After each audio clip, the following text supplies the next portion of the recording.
Hi అండి, welcome to rainbow creations. ఇంద్రుని ఆయుధమైన వజ్రాయుధం ఎందుకంత శక్తిమైందో మీలో ఎవరికైనా తెలుసా? ఈ వజ్రాయుధం దధీచి మహర్షి యొక్క ఎముకలతో తయారైంది. ఇప్పుడు ఆ దధీచి మహర్షి గురించి అయితే తెలుసుకుందాం. దధీచి భార్గవ వంశంలో సుకన్య చవన మహర్షుల పుత్రుడు. దధీచి తల్లి అయిన సుకన్య సర్యాతి మహారాజు పుత్రిక. ఒకనాడు ఆమె తండ్రితో క్రీడార్థం అడవులకు వెళ్ళింది. అక్కడ చవన మహర్షి తపోనిష్ఠులో ఉన్నాడు. శరీరమంతా పుట్టలతో కప్పిపోయి కళ్ళు మాత్రం మహా తేజస్సుతో వెలుగుతున్నాయి. సుకన్య వానిని మినుగురులని భావించి పుల్లతో పొడవగా అతని కండ్లు పోయాయి. జరిగిన అపచారం తెలుసుకొని సర్యాతి చవనుని క్షమాభిక్ష కోరాడు. చవన మహర్షి సుకన్యనిచ్చి తనకు వివాహం చేస్తే దోషం పరిహారం అవుతుందంటాడు. సర్యాతి మహారాజు బాధపడినా కూడా విజ్ఞానురాలైన సుకన్య వివాహానికి అంగీకరించింది. పరమ సౌందర్యరాశి అయిన సుకన్య అంధుడైన చవన మహర్షికి సహధర్మచారిణిగా ఉంటుంది. సుకన్య చవన మహర్షులకు దధీచి జన్మిస్తాడు. దధీచికి గుర్రపు తల ఏ విధంగా వచ్చిందో తెలుసా? ఇంద్రుడు అయాచితంగా అతని దగ్గరకు వచ్చి అనేక మహా అస్త్రాలను బ్రహ్మ విద్యను దధీచికి నేర్పాడు. అయితే వీటిని దధీచి మరెవ్వరికీ నేర్పరాదని నిబంధన విధించాడు ఇంద్రుడు.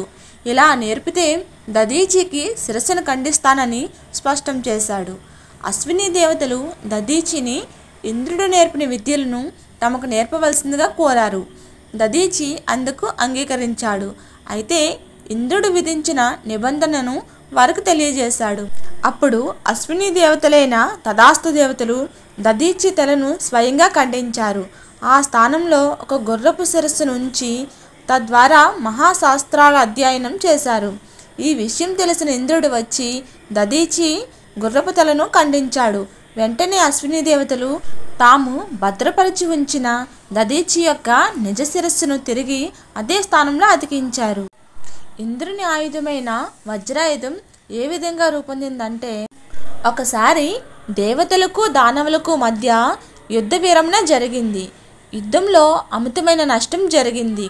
మళ్ళీ యుద్ధం జరగకుండా ఉండాలంటే అస్త్రశాస్త్రాలేవి లేకపోవటమే మంచిదని వారి అభిప్రాయపడ్డారు. వాటిని ధ్వంసం చేయకుండా దాచి ఉంచడమే మంచి మార్గమని వారికి తోచింది. దధీచి బ్రహ్మజ్ఞాని, మహాతపస్వి, శక్తి సంపన్నుడు. ఆయన ఆశ్రమం శత్రువులను కూడా సఖ్యపరచు శాంతివనము. అందువల్ల దేవతలు తమ ఆయుధాలను దధీచి మహాముని వద్ద దాయడం మంచిదనే అభిప్రాయానికి వచ్చారు. దేవతల కోరికను దధీచి అంగీకరించాడు. ఆయన సతీమణి అయిన మహాపతివ్రత గభస్తిని పతిక్షేమం కోసం అందుకు అభ్యంతరం తెలిపింది.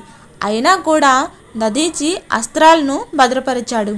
కానీ ఎంతకాలమైనా వారు రాకపోయేసరికి అస్త్రాలను నీరుగా మార్చి తాగేశాడు. తర్వాత దేవతలు మా అస్త్రాలను మాకిమ్మని అడిగారు. అప్పుడు ఆ అస్త్రాలు తన ఎముకలను పట్టి ఉన్నందువల్ల యోగాగ్నిలో తన శరీరాన్ని దహించుకొని అస్థికులను తీసుకోమన్నాడు. అట్లా దధీచి ఎముకల నుండి ఇంద్రుని ఆయుధమైన వజ్రాయుధం రూపొందింది. ఇదేనండి దధీచి మహర్షి యొక్క జన్మ వృత్తాంతం మరియు వజ్రాయుధం యొక్క కథ. ఈ కథ కనుక మీకు నచ్చినట్లయితే ప్లీజ్ ఒక లైక్ చేసి సబ్స్క్రైబ్ చేసుకోండి.